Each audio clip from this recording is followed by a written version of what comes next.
Halo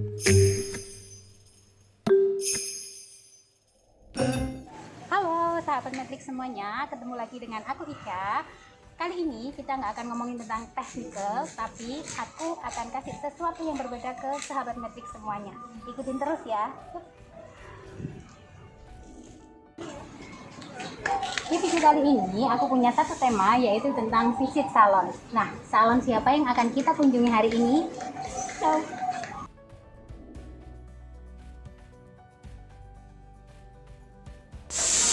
Selamat pagi. Pagi, hai Mbak Ica. Kau dulu ya, Ica. Suhu dulu ya kak. Oke, normal 32,6.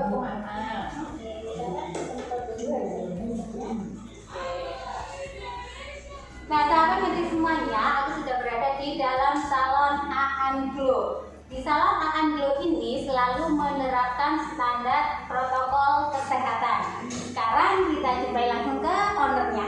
Oh, selamat pagi Mas Aan. Apa kabar? Baik, Mbak Ica. Oke, nah Mas Aan, kali ini aku mau membedah salonnya Mas Aan. Apa aja yang ada di dalam salon dan bagaimana penataannya? Ya, siap. Nah, Mas Aan, aku sangat tertarik sekali dengan salon Mas Aan ini karena menurut aku salon Mas Aan ini adanya di perumahan, lalu belum eksis. Setelah itu tak terlalu luas, tapi penataannya sangat cantik sekali. Nah, kira-kira Mas Aan bisa ceritakan nggak bagaimana Mas Aan menata salon ini jadi kelihatan seperti ini? Oh iya. Jadi pertama gini, aku punya tempat ini kan dia itu bukan melebar, tapi dia itu memanjang. Jadi otomatis supaya salon aku terlihat lebih luas. Jadi aku tuh menatanya gini, kayak lihat kaca ini, itu aku bikinnya memanjang. Oke. Jadi terus kacanya juga aku bikin full seluruh badan, jadi itu terlihat lebih luas. Jadinya yang tadinya memanjang jadi bisa menjadi lebih lebar. Wow, keren banget ya. Jadi tips juga buat sahabat Matrix semuanya, apabila sahabat Matrix itu mempunyai salon yang tak terlalu luas, bisa dijaga dalam makanan, kasih kacanya itu memanjang dan full ya Mas ya. Iya, full. Satu body Betul. biar kelihatan lebih luas. Nah, terus yang kedua Mas, aku tertarik juga dengan poster-poster yang ada di sini. Oh, iya. Sangat rapi sekali penataannya. Iya, iya. Kira-kira ada mungkin nggak Mas menata poster pewarna di sini? Oh ya, jadi memang ada fungsinya dan memang ada tujuannya. Jadi kenapa posternya aku taruh di ini kayak di ruang tunggu gitu ya Mbak Ica ya. Jadi kenapa itu? Jadi biar terlihat lebih jelas. Nanti klien yang mungkin menunggu atau mereka baru datang itu bisa langsung fokus atau melihat poster yang ada di sini. Oke, jadi mereka lebih terinspirasi gitu ya. Terinspirasi, betul. Pas lagi potong, lalu minta yang seperti poster. Iya. Oke. Nah, setelah tadi kita membahas tentang poster yang meletaknya sangat cantik ini, terus aku juga penasaran sama yang ini, kursi tunggunya. Kenapa Mas Agus nggak bikin sofa yang senyaman mungkin supaya orang kalau nunggu bisa bobo-bobo cantik lah. Kenapa Mas? Oh iya Mbak Ica. Mas ngasih kursi tunggu ini? Iya, ini teman-teman, jadi ini ada story-nya. Waktu itu aku pertama buka salon, ini aku kasih sofanya empuk, gede, bagus, dan lebar. Jadi otomatis waktu itu kan Mbak tahu juga, jadi terlalu lebar segini, jadi kayak makan tempat aku kan nggak seberapa luas. Jadi memang aku meminimalis tempat ini supaya menjadi lebih luas. Dulu sofa ya, jadi ada ceritanya juga. Pas sofa waktu itu orang terlalu nyaman dipakai duduk, ada wifi juga sampai ketiduran.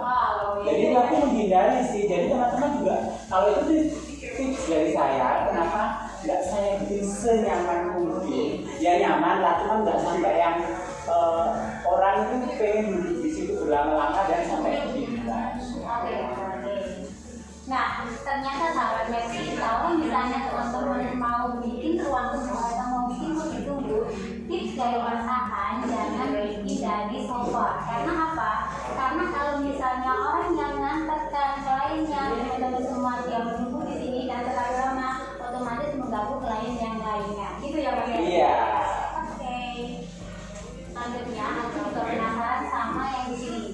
Kayak ini kenapa meja kasirnya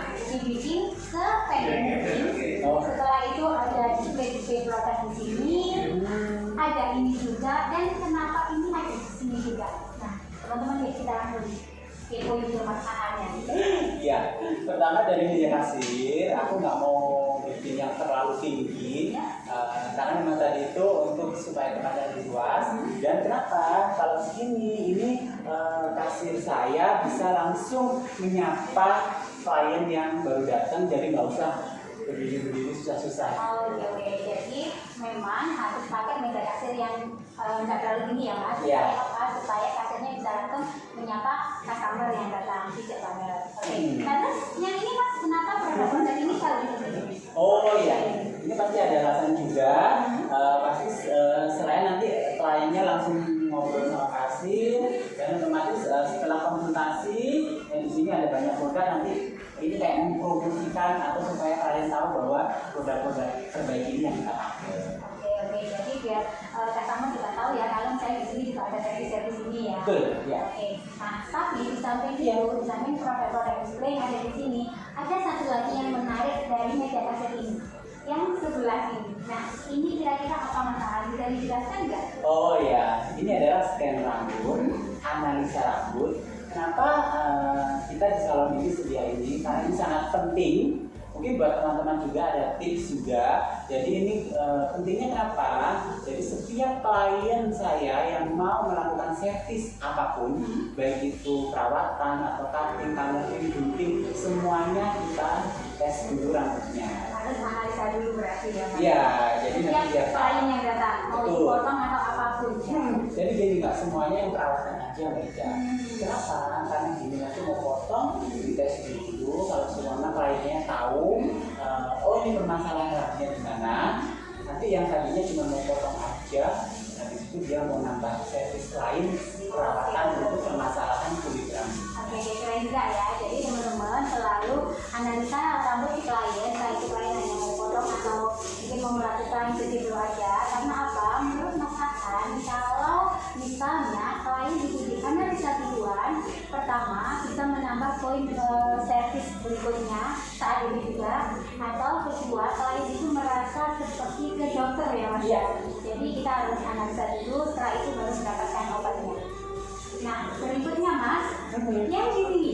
Iya. Nah, yang di sini Mira, yang di sini nih. Aku penasaran juga nih. Ini kan banyak produk yang di sini nih. Kira-kira Mas An nggak tahu bilang kan kalau pasang produk di sini? Oh iya. Jadi ini apa fungsinya nih? Oh iya, kalau aku bilang sih enggak ya, jadi kita percayalah sama klien. Jadi kenapa kita taruhnya di dekat kasir sama di dekat Ruang tunggu. ruang tunggu Iya. ya, betul. Karena ini lebih gampangnya orang itu langsung melihat fokus kalau yang tadi menunggu. Jadi kalau dekat kasir, otomatis klien yang bayar, biasanya kasir saya juga kakak atau mbak, saya nggak nambah sekali untuk produknya. Jadi langsung dekat sama kasir, otomatis kalau mau nambah atau beli produknya lebih gampang. Oke, jadi memang benar sekali kalau misalnya teman-teman ada produk riset di salonnya harus di display di sini ya Mas. Nah, jadi dekat sama kasir, jadi kasir itu nggak jauh-jauh ngambil ke sana, ngambil lagi. Fungsinya yang pertama itu akan mempermudahkan customer untuk tahu perawatan yang di rumah selanjutnya. Ya. Iya.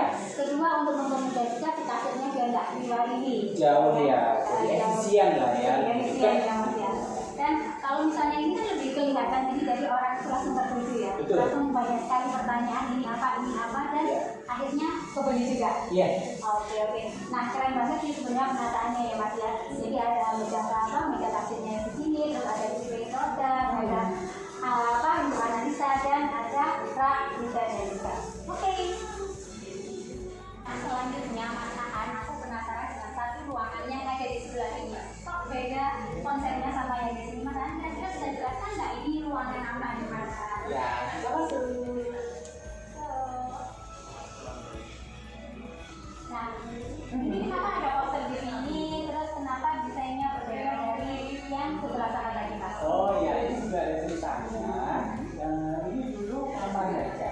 Jadi salon aku dulu itu 5 karyawan, di aja tadi itu. Yang sebelah sana tadi ya? Ya, jadi 5. Terus setelah itu makin lama makin berkembang. Alhamdulillah. Jadi kayaknya fungsinya kok kurang ya, tempatnya kok kurang ya. Jadi terus bikinlah aku ini jadi tempat perawatan. Oke. Jadi menarik sekali ya antara tempat untuk chemical sama tempat untuk perawatan dibedakan.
lampu-lampu di sini. Nah, kira-kira perasaan ini fungsinya buat apa nih Mas? Kenapa dipasang di depan orang yang keramas? Iya.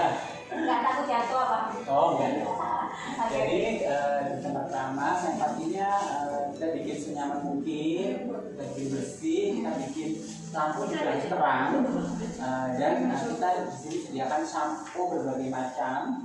Jadi ini supaya apa? Jadi rambut klien kita kan bermacam-macam masalahnya. Jadi kita kasihnya sampo juga Sesuai kebutuhan ya. sesuai kebutuhan. Dan setelah itu biasanya klien langsung bilang ini wangi atau ini kok enak pakai apa, langsung kita kasih tahu gitu kan. Jadi di sini banyak banget variannya untuk rambut kering, rambut diwarnai atau pelurusan, bla bla bla. Jadi ini spesialnya kita letak di sini supaya klien bisa langsung melihat, membaca, dan nanti akhirnya pas ke kasir mereka akan tanya dan bisa beli. Ya. Oh, oke. Jadi menarik sekali. Kenapa poster ini ditaruh di sini? Karena supaya kita mengedukasi juga ke kliennya bahwa sampo yang digunakan di Andu ini ya, itu adalah produk-produk metik semua dan sesuai dengan kebutuhan rambutnya. Tadi kita dari tempat keramasan, terus ada satu lagi titik yang menarik ada di pojok sini, itu berupa piagam semuanya dan ditaruhnya sangat rapi semua ya Mas ya. Yes. Nah, aku ingin tahu nih kenapa alasannya ditaruh di sini dan ini didapat dari mana aja, atau rambut kah atau sama makeup? Oh ya, makasih Mbak Ica. Ya, jadi kenapa aku taruhnya di sini? Pastinya tempat ini adalah tempat yang paling gampang untuk dilihat klien kita. Oke. Jadi supaya ini ya namanya ini aku pengorbanan banget untuk mendapatkan ini. Jadi ya aku tunjukin lah ya pada klien-klien aku. Jadi supaya klien yang pasangan juga tahu ya bahwa Yes. pasangan itu sudah berkompeten di bidangnya ya kan? Betul. Kita sudah mengikuti berbagai lomba dan semuanya dapat juara yang saya lihat. Iya. Nah ini ada di sini ada hiasinya yang ini aja dulu. Yang ini kenapa di sini Mas? Jadi ini kasihan banget, ini yang paling terakhir terbaru 2018. Tapi nggak ada tempatnya sampai kita di luar. Jadi mungkin nanti kalau dapat lagi ya harus beli salah satu. Sebenarnya bisa lagi. Iya. Nah ini bisa diceritain dulu dapatnya dari mana? Oh iya, kalau ini juara satu internasional bidang makeup. Jadi aku bukan hanya menggeluti di bidang rambut, tentang salon, tentang coloring. Jadi aku tuh awalnya memang dulu dari makeup, dari sanggul, coloring, cutting, jadi semuanya aku gelutin. Dan biasanya dia pada lomba apa gitu yang mengenai kecantikan, baik itu makeup maupun rambut, aku selalu ikut. Nah dari situ kenapa sih kita harus ikut lomba? Jadi di situ tempat kita untuk belajar, tempat kita untuk supaya ngetes segimana sih kemampuan kita. Jadi saya juga cerita Mbak Ica, jadi setiap saya ikut lomba nggak semuanya menang kok. Jadi teman-teman walaupun nggak menang itu di situ ada pembelajaran. Nanti kita tahu oh yang menang seperti apa sih. Jadi untuk kedepannya kita bikin lebih baik lagi. Jadi Mas Ahan ternyata pialanya ini tidak dapat dari rambut aja ya. Yes. Makeup, Sanggul, cutting, cutting, coloring, pokoknya tentang kecantikan. tentang kecantikan. Kalau yang ini, yang menarik lagi di sini ada yang berbeda sendiri ya kan, warnanya sangat mencolok. Ini bisa ditunjukin nggak Mas? Oh ya. Nah, kira-kira ini dulu Mas Ahan dapatnya dari mana? Nah ini dapatnya dari Matrix. Pas waktu itu aku ikut acara show-nya pas peluncuran color melting sauce. Oh, oke, berarti kan di Jakarta ya? Iya, di Jakarta 4 April 2018. Ada lagi yang terbaru? Kalau yang ini Mas? Boleh dibaca Mbak Ica? Ini, oh ini peluncuran Sokalkat yang di Denpasar. Iya, di Bali. Ya. Oke deh. Kita taruh dulu. Kita sudah ada di penghujung nih Mas ya ceritanya, karena kita sudah obrol salonnya Mas Ahan. Nah sebelum aku closing, Mas Ahan kira-kira ada yang disampaikan nggak untuk sahabat Merit semuanya? Oh iya, jadi gini, kita tuh punya tips sendiri. Jadi buat kita yang asalnya ada di bidang perumahan gitu ya. Jadi satu memang kalau kita mau tetap eksis, jadi satu memang skill kita harus bagus. Oke, jadi harus diupgrade terus ya Mas. Iya, jadi skill bagus dari mana? Jadi otomatis kita harus edukasi. Nah, edukasi jadi kayak tiap beberapa bulan sekali ada ilmu tren terbaru apa kita harus tetap selalu edukasi. Iya, harus Ya, ada satu, ikuti ya. yang tren. Yang kedua, setelah tadi kita skillnya bagus, otomatis tempat kita walaupun kita bilang bukan terlalu besar, tapi kita bikin nyaman. Nyaman, bersih, dan rapi itu yang paling utama ya. Walaupun taruhnya nggak berada di jalan raya misalnya ya kan, harus masuk ke perumahan ataupun ke gang ya kan. Tapi kalau penataannya itu bagus, rapi, nyaman gitu kan kamu jadi betah ya Mas ya. Oke, ada lagi nggak kira-kira? Iya, dan yang paling utama, yang paling penting yaitu sekarang apalagi dunia sosial media sangat berperan penting. Dan kita harus aktif di sosial media, baik itu Instagram, baik itu di Facebook, atau juga bisa melalui Google Business. Ya, jadi apapun yang kita lakukan tiap hari, pekerjaan tiap hari kita harus posting, kita rajin-rajin, kita harus pokoknya intinya yang kita posting itu harus yang bagus-bagus. Jadi supaya klien bakalan datang ke kita. Nah itu adalah tips dari Mas Aan. Jadi kalau misalnya sawahnya sahabat itu semua ada di dalam gang ataupun ada di perumahan, jangan berkecil hati. Yang penting satu, skill kita harus selalu update. Yang kedua, salon kita harus selalu kelihatan nyaman, bersih, ya kan? Dan yang ketiga, sosial media kita juga harus jalan. Begitu Mas? Siap. Oke, nah terima kasih Mas Aan untuk hari ini kita sudah repot ini ya. Sampai ketemu lagi di konten kita berikutnya.